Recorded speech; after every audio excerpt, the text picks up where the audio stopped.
everyone. Welcome back to Newfound Happy Hour. It has been a minute.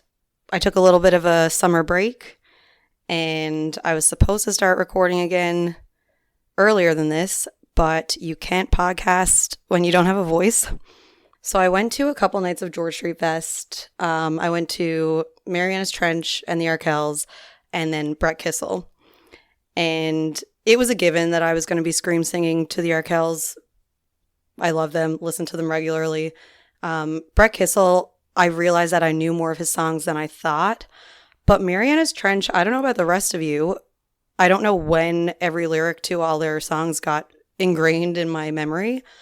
But I was also scream singing for that, which I was not prepared for. And so the 3 nights of singing really took a toll on my voice. And the night after Brett Kissel, I actually had to get on a plane to go to Boots and Hearts. So that was just another 3 days of concerts, which was just nonstop singing as well. So yeah, you might notice that my voice is still a little bit raspy. It's back for the most part, but I've noticed that since last summer, me and my friend Kristen were scream singing Taylor Swift, Cruel Summer, if you know. And ever since then, if I have like a night out where I'm singing a lot or talking a lot, or it's like a really loud place and I'm kind of yelling, I lose my voice much easier than I used to. And so, yeah, it didn't take much for me to lose my voice this time around after George Street Fest and Boots and Hearts. I was really trying to like save my voice. But anyway, sorry if it's a little bit raspy. Hopefully it's not too bad. So if you haven't been listening, this is a podcast where we talk about Newfoundland social things, local businesses, all things relating to this province. My name is Sarah, and this is episode 7. So today's episode is going to be a little bit different. I don't have any guests this time. I do have some voice clips from some people that we met at Boots and Hearts. So we're going to talk a bit about that and just talk about the festival in general, some travel tips that I've kind of learned to make a habit, and some pet peeves that I realized I have when it comes to traveling. I think this is going to be a shorter episode, but if you're still here with me listening, thank you. I have the next couple episodes planned, which I'm really excited for. I feel like we're kind of reaching the end of summer. I hate when people start talking about it because we still have 2 weeks left of August, and I don't like getting into fall mode until my birthday, which is September 8th. So for me, it is still summer, and yeah, I'm not really looking ahead too much. I really just want to enjoy the last 2 weeks that we have. September for me is actually really busy for the first couple of weeks. I have a lot of friends visiting. There's a bachelorette and a wedding and a baby shower, which is what my life has become recently. I'm sure a lot of people in their 20s and 30s can relate. But yeah, so that is my current life situation. And I do have a couple episodes planned from September onward. So I'll talk about that a little bit at the end of the episode. But before we talk about that, I wanted to talk about weddings today because this has been something that's been on my mind pretty much all summer because, as everyone knows, there have been so many weddings this summer, a lot of COVID postponements and everything like that. So like everything on this podcast, this is just my opinion as someone who is not an expert on this topic. Obviously, I've never gotten married or been engaged, and my first time standing in a wedding will be next September. But I do have a lot of friends who have stood or gotten engaged or whatnot, and I've been to too many bachelorettes to even count. And I've noticed that a lot of people are frustrated with either standing or the things that they are asked to do while standing or things that they're asked to pay for. Even if you're not standing, even just as a wedding guest or part of a friend group, you're expected certain things. So yeah, I just have a couple things that I think if everyone followed, things might go a little bit easier. Again, I'm not an expert. I don't know.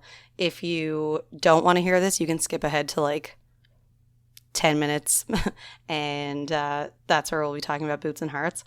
But yeah, just some ideas that I came up with that may help people who are going to be dealing with this soon or are planning weddings and all that. So I think in general, we all need to stop having such big expectations for all the extra stuff that goes into weddings and the bachelor or bachelorette parties. And even the showers and whatever other events, engagement parties, all that stuff that you're going to be doing, do you need to have all the extra things? And of course, this comes down to personal preference, but when it comes to your friends or guests or bridal party spending money, I think some things are unnecessary and can probably be reevaluated. And not so much all of the extra things, but the things that are expected. So, as a guest, for one, I don't think you should ever assume that you can take a +1 to a wedding. And I don't even think that you should assume that you're invited to a wedding. A lot of people now, especially after COVID, are doing smaller weddings, smaller ceremonies, eloping, and having a party after, or not even doing that. So, yeah, we should just stop assuming that we're invited. Obviously, we want to be a part of a big day for our closest friends, but if it's not a close friend or family member, maybe just don't assume that you're invited. And it might save some people a lot of awkward conversations, but we're going to talk about all the conversations that you should have at the end. And then as someone in the bridal party, social media makes us feel like we all have to have all the matching outfits and accessories and do the gift boxes and all these things. And of course, they're great. And if you have the means to do those, that's fantastic. Those can be really special. But you shouldn't assume that you're getting those things just because you're standing. And that kind of goes the same for the couple who is getting married. I think the gifts that you give and receive should be of the same value. So if you're someone who's going to buy all these extra things, like I said, the outfits, the matching slippers, the matching pajamas or robes or bachelorette outfits or whatever, and then also having the bridal shower and the spa day and all these different things that you might expect of someone or you might want to pay for, I don't think you should always expect to get the value of those things back. If those are things that you want, you should just be aware that not everyone can afford those things or afford to give you the same kind of value gift back as your wedding present. And that leads me to my next point, which is that everyone has different financial situations and different incomes. And when you're planning bachelorette parties or the showers and all that, you can't expect people to pitch in, especially if people aren't standing. I've been to so many bachelorette parties where it's expected to pitch in for XYZ, and like, I don't want this to come across the wrong way, but that's not expected of people who aren't standing, I don't think. And it obviously depends on the relationship. If it's a family member, if it's a close friend, obviously things are different, but it shouldn't be expected, especially when it's not just for a gift for the bride, when it's for all the extra things I was talking about before that aren't really necessary. It just shouldn't be expected. And then that kind of leads me into another point, which is a lot of these things can be avoided. It's okay if you want to do all these extra things and you want people to pay for it. I think that's totally fine as long as you have an honest conversation about it. I've had a few friends where it might not have been possible to be invited to the wedding because of the venue or the cost, but they did want me at the bachelorette and different things like that. So honestly, I would rather a conversation like that than not being invited at all because they don't want to hurt my feelings by not inviting me to the ceremony or only inviting me to the reception. I just think that if you truly care about someone and their wedding day, you're not going to make it about yourself. Not to say that it's not valid if you're not invited when you thought it was a close friend. Obviously, there's exceptions, but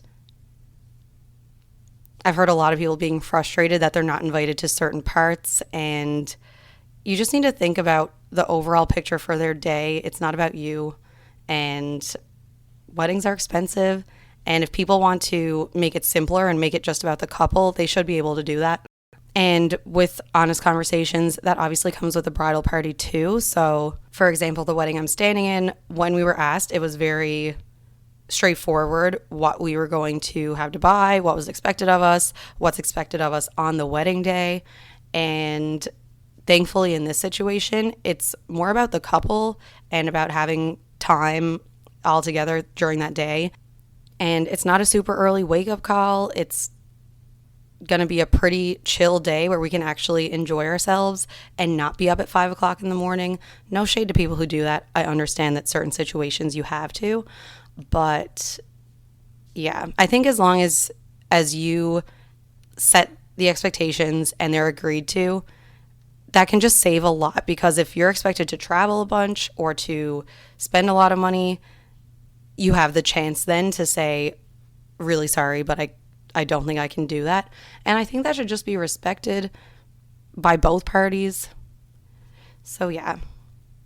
And something specific to Newfoundland, I'm not sure. Obviously, my opinions are just from what I hear from other people, but it's hard to find photographers and makeup artists and hairstylists, especially now that things are so booked up so far in advance. And, I've heard of people waiting to book their wedding for a certain photographer or hairstylist or whatever to be available. And there's a lot of people who do a very good job at hair and makeup and photography and decorating and all these things, that just because they're not well known, they might not get as many customers or people who know about them. And so I would really encourage everyone to look at all the different people and not just have someone because they're well known. Obviously, people are good at what they do and they're popular for a reason. But in my experience, there are people who can do just as good of a job and not be as expensive, not be as booked up. So I definitely think it's worth looking into. And the reason I'm saying all of this today is because I've heard of a couple people frustrated or disappointed at their experience standing or going to a wedding, and just because of, like I said, the extra things that were expected that they weren't aware of, or the long day that they weren't aware of, and all these extra things that don't actually help celebrate the couple getting married. It's just all these extra things that are either for looks or, like I said, the name of someone that they're booking. And yeah, I just think if everyone kind of looks at other options and lays it all out for the people standing and for the people invited to the bachelorettes and bachelor parties and expected to travel, I just think if it's all laid out, then everyone can make an informed decision. And with that, no one should be upset at either side, because everyone's just doing what is best for them and setting boundaries, and it should be a good thing. And the whole point of standing, like, I personally am excited to stand for my friends, and it kind of made me sad to hear people not excited, because that's not what it's supposed to be. And like, I am truly excited for that whole day. There's nothing about that day that I am annoyed with, for the one wedding that I'm standing in. But if there's any others in the future, I just can't imagine it being about anything else than having a good time. And of course, like, you want to look good, you want to have your extra things, and there's certain things that are unique to each person that you want. All I'm saying is I think social media has taken what should be a special day about a couple and made it into how well it can look. And don't get me wrong, like, I have a Pinterest board for my wedding and all these things that may never be used. Let's be real. So, everyone has like their style and what they want. I'm just saying maybe there's some other things we can look at before we splurge or expect people to spend a lot of money and time.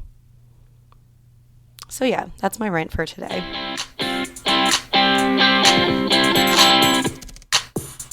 So on to Boots and Hearts. I did want to share my experience just because for anyone traveling out of the province especially, or going to any festivals, there are some things that I learned that I did want to share. So Boots and Hearts is pretty much a 5-day country music festival, and I had only decided like 2 or 3 weeks beforehand that I was going to go before actually leaving. Shout out to my friend Olivia and the girls who let me crash their trip. It was very last minute, but it all worked out in the end. And we actually ended up going for Friday, Saturday, Sunday night. So we were camping, which might have been our first mistake. So I'll just say, if you are going to be camping at any festival, you need to have a canopy for shade. You need to have a miniature fan of some sort, and you need to have sunscreen. I got a really stupid burn and now have to live with those tan lines probably forever. So yeah, always have sunscreen. No matter where you're going, have sunscreen. But for this festival in particular, I think, especially because we're a little bit older, a lot of the people who camp are between 18 and 22. So it's a little bit different vibes. And the first time I went, I was 21, so totally understand. But I think with all the money we spent to camp, because we did have to bring tents, we did have to buy a table and chairs and groceries, I think it probably would have been worth it if we had our time back to just rent an RV and do camping that way, or to just have a hotel and pay for the rides back and forth. So yeah, definitely weigh out all of your options if you're going to Boots and Hearts, or if you're going to a similar festival, and kind of do a cost versus time that it's going to take you to prepare.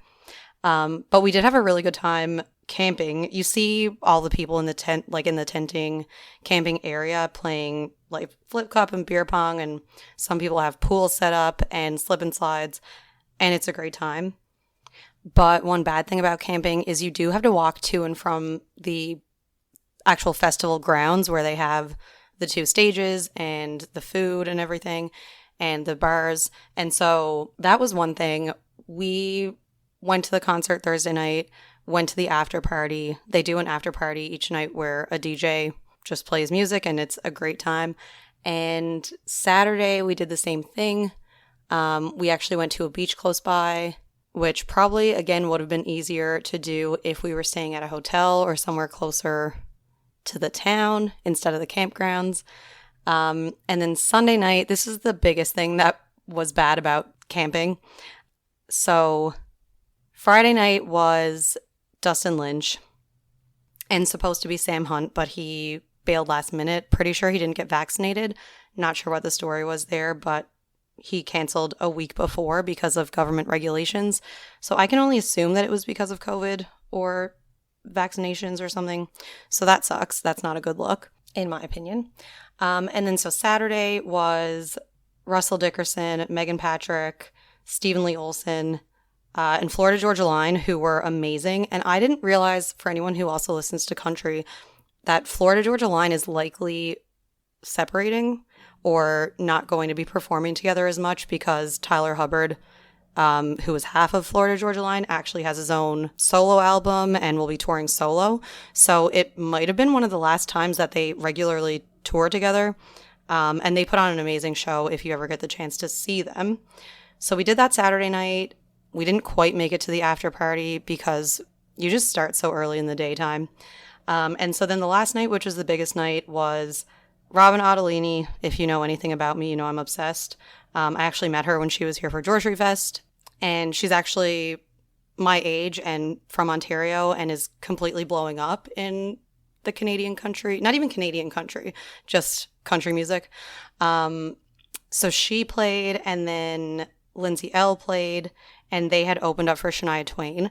So that's one of the biggest reasons that people went this year, obviously, for Shania Twain. There was over 50,000 people who came to see her that night. So a bit of a story time about that. We were there pretty early because we obviously wanted to get a good spot in the crowd. And so if you listen to the last episode, we were talking to Nick Earl and Dan George, and Dan was actually there playing for Justin Fancy, who is another musician from Newfoundland. And so they were there, and we met up with them in the crowd, and we had this great spot. And Lindsay L came on. She was fantastic. And Blake Horseman, who was hosting, he was announcing in all the artists, came up on stage and was like, yeah, we actually have to evacuate the grounds. Everyone has to leave right now. And it almost sounded like a joke because it was so blunt. And no one did anything. And he was like, no, seriously, everyone has to leave right now and find shelter. And it came up on the screens that everyone had to evacuate and the concert was temporarily postponed. And it was all kind of a blur. We were right next to the VIP fence in the general admission. And so people started hopping the fence to go through VIP to get to their cars. The girls started running back to the campground to go in the tent. And some people were saying that they thought a tornado might happen. There was definitely going to be thunder and lightning and to find shelter. And to me, a tent is not shelter. So anyway, they were like, just come with us and we'll sit in the car and we'll wait. And so we ran to the car and you could see, this doesn't happen in Newfoundland, like you can see the cloud coming and just completely start downpouring. And I was drenched within 10 seconds. We ended up getting in the car and waiting, and you could see on the weather app like just this little tiny storm flying right over the campgrounds, the festival grounds, and no one knew what was happening. There wasn't many updates. Boots and Hearts has an app, so they send notifications that way, and there was nothing. And you could see the storm clear, but there was no notification of where to go or how to get back in. And they basically had to unplug all the screens, all the musical stuff up on stage, everything. So it was kind of like a ghost town. And once it passed, we went back to the gates where everyone was waiting to get back in. But long story short, they ended up opening the gates. I keep telling everyone it was like the Stampede part of The Lion King where they just flood into the area. Like, it was crazy. It was like we all just held hands and ran and tried to get the good spot that we had up front, which we almost did. But by then, everything was so muddy. I don't know how more people didn't slip and break an ankle. But once we got back in, we kind of moved back so that we could see better. And Shania went on. It was only a half hour or 45 minutes late that she performed, but for a while it was very stressful and nobody really knew if it was going to be completely canceled. So anyway, we were all drenched for the entire Shania concert. My cowboy boots will never be the same. They just were completely soaked. And so after the concert, we go back to the campground and we had 2 tents and one of them was completely flooded. It was like a puddle inside the tent with the mattresses and blankets and everything. So some of us slept in the truck and the other 2 slept in the tent that could actually be used. So that was another downside to camping. For those of us who didn't have plastic suitcases like myself, everything was completely drenched because we left them outside, which was a mistake, but I mean, we really thought they would be fine. The weather wasn't calling for rain like that, but thankfully I had some dry clothes in the truck and we ended up making it out alive the next morning. But yeah, if you have any other questions or if you are going to any festivals like that or Boots and Hearts, let me know. There's probably more I can tell you, and I did up a whole spreadsheet of all the things that we had to pack and bring and buy when we were there. That's Virgo energy if you relate. But overall, it was a great time. I don't know how many more chances I'll get as I get older to go back to a festival like that. So definitely happy I went and got to have a night out in Toronto Thursday before and then Monday night after, which was also a lovely vacation. And so my 2 final takeaways is I recently bought AirTags from the Apple website. Would completely recommend them even for your general life. I had one in my purse and I had one in my suitcase. And if you have one in your purse in your house and you leave and you start driving down the road, you get a notification that the AirTag is no longer with you. And same with your suitcase. Once it's taken through bad check, you actually get the same thing. So I would totally recommend that. When we landed, I was able to go on my phone and see that the AirTag was also in the city that I was in. So I think it's totally worth it to buy those and to have that set up on your phone. That way, if your bag does go missing, you can pinpoint exactly where it is. So would recommend buying those, even just for your general life. Like at George Street Fest, I left my purse at Trinity and went back to a different bar and realized that I lost it and I couldn't remember where I had taken it off. And I could see that it was right in Trinity, and there it was, and I got it back. Much easier than rummaging through every bar that we had been to that night. So that was one thing. And then there are things that are such pet peeves about traveling, and I don't know if it's because people haven't traveled in a while and they don't think about these things, or some people have never traveled and now that the world is kind of opening back up, they are now starting to travel. One thing is a pet peeve, but it's just because I like when people do things that can save them money and reduce waste. So if you're going through security, take an empty water bottle with you, fill it up when you get through security. Water is so expensive. Everything is so expensive when you go through security. So when I see people buying water through security, I'm like, what are you doing? But that's a personal choice. That's fine. That doesn't really affect anyone else. But something that does affect other people is when you get off the plane and you see that your luggage is coming at this carousel, everyone swarms the carousel. They do not know if their bag is going to be the last one. They do not know where it is. And everyone crowds the carousel. This happens everywhere. This happens everywhere that I've been. And I think it should be proper airport etiquette to step away and let there be a couple feet in front of the carousel so that when someone's actual suitcase is physically there in front of them, they can easily step up and grab it. There is nothing worse than when you are getting off a plane and you are ugly and tired and waiting for your bag, hoping that it's there. And these people are there crowding the carousel with their kids and their animals, and it's just really annoying. And then you have to say, excuse me, and they are annoyed by you because they are also tired and waiting for their bag. So if everyone would just step away from the carousel, please, can we make this a normal thing? That would make me very happy.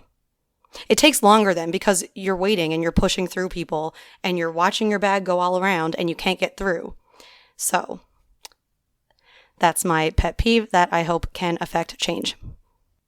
So for the last part of this episode, I thought it would be fun to share some of the voice clips that I got. I intended on getting much more, but as you all know, when you're having fun, you don't think about the TikTok that you're supposed to make or the podcast that you're supposed to record. So the first one is a clip of this guy who we met. We were going to the after party and they came up and started asking us questions, and turns out they were filming one of those YouTube videos where you don't know that you're being filmed. And he asked us if they could post it on YouTube, and we said yeah, but I said only if you can record a clip for my podcast. So that's what this is, and we'll just listen to it. So, do you know anybody from Newfoundland, or do you have any preconceived ideas of Newfoundland? Okay, let me, I can't remember her last name, but let me pull up her last name. All right. We probably know them. Yeah, Maybe. I mean, everyone knows everyone's from Newfoundland. We met a guy at our campsite earlier who is going to a wedding in the town next to me in September. I didn't know but who it was. Newfoundland's small. Yeah. Newfoundland's very small. Sorry, I'm trying to save my battery. I've had my Instagram. I know, I'm trying to do that too, but it's probably not going to go up. Last but not least, the man on the electric guitar, backing vocals. This girl. Krista! Yeah, I was the dawn of her residence. In Toronto? Yeah. Okay, so I'm dying at the background noise, and yeah, so I actually messaged Krista, shout out, to let her know this story. It's so funny that the first person that I ask if they know anyone or what they know, they bring up someone who I have a lot of mutual friends with. And I'm still waiting for the YouTube video. Maybe by the time I release this episode, he'll get back to me on that, but I would love to watch it. And so we were waiting for the DJ to come out at the after party, and that's when I took this next one. Sorry, what is your name? Rachel Barnes, And how old are you? 18. And what is your name? Taylor DeVars, And how old are you? 18. And is it okay if I put this in my podcast? I would love that more than literal life Okay, itself. So I'm from Newfoundland. Do you know anything about Newfoundland? Yes, I do. My dad is from there. Paradise. Let's fucking go, baby. I mean, that one just speaks for itself. I wish I could be as fearless as the 18-year-olds at this concert or festival. They were truly having the best time, and they actually asked me and Olivia to be in one of their TikToks, which is what you hear next. So I actually was asking the security guard at the front of the stage if he knew anything about Newfoundland, but we ended up talking about The Bachelor because he was asking why everyone was coming early to this show. Or to the after party. And the reason that we were was because Blake Horseman from The Bachelorette was DJing. So he was hosting the concert and then he was DJing in the nights. Or so we thought. We actually sent him a video of us waiting for him and he answered back and was like, guys, I'm not playing tonight. Like, it was last night that I was DJing. So that was a shame. But anyway, this is me trying to explain to the security guard who he is and why people want to see him. I'm from Newfoundland. And what is your name? My name is whatever you want it to be. Ooh, like Ryan Allen. Wait, have you ever seen the OC? The OC. No. Oh my God. Wait a sec. Is that a new show that was on? This man who's DJing here. Did he win? He didn't win. He was second runner-up. He was ready to propose to the girl, and she picked someone else. But the man she picked is a Republican who is like, Cops Lives Matter. Blue Lives Matter, that's what it is. So we're like, no, we don't like that at all. I will get in this TikTok.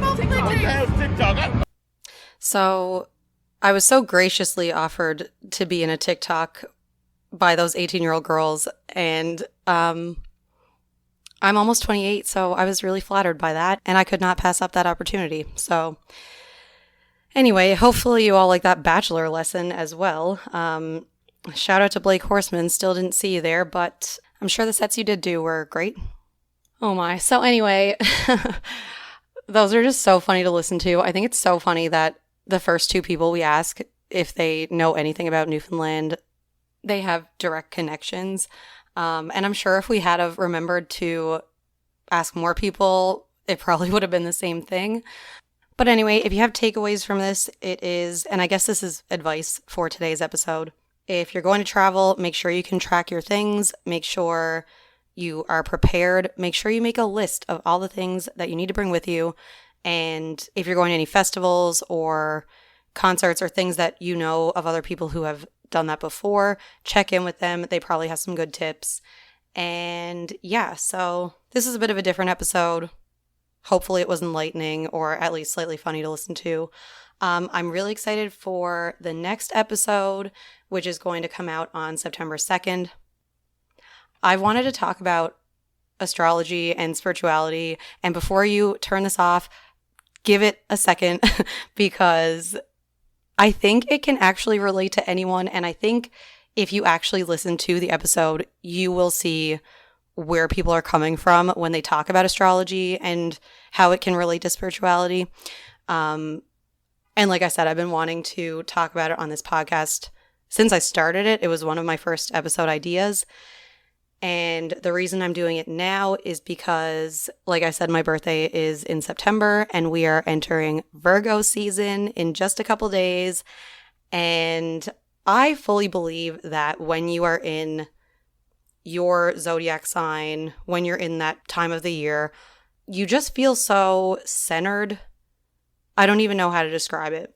And I'm still learning about astrology and what it all means and what the different houses mean and all these different things. So I'm bringing in someone who does have a bit more knowledge, and that would be my cousin Shauna. So excited. We have been obviously cousins our whole lives. We're 3 months apart, and we've always been good friends. And she's going to do a birth chart reading and kind of explain what that means. So if you're into astrology, it'll probably be cool to listen to. If you're not into it, humor me. Listen to it. Tell me what you think.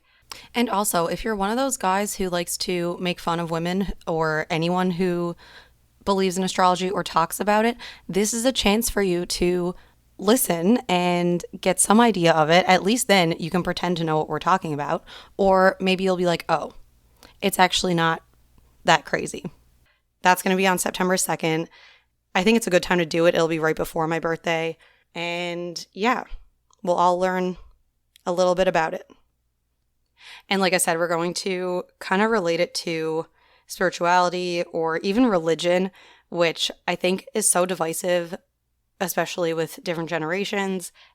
And I think the conversation that we're going to have is going to be very unifying, and I think everyone will listen to it and feel better about their lives and what they believe.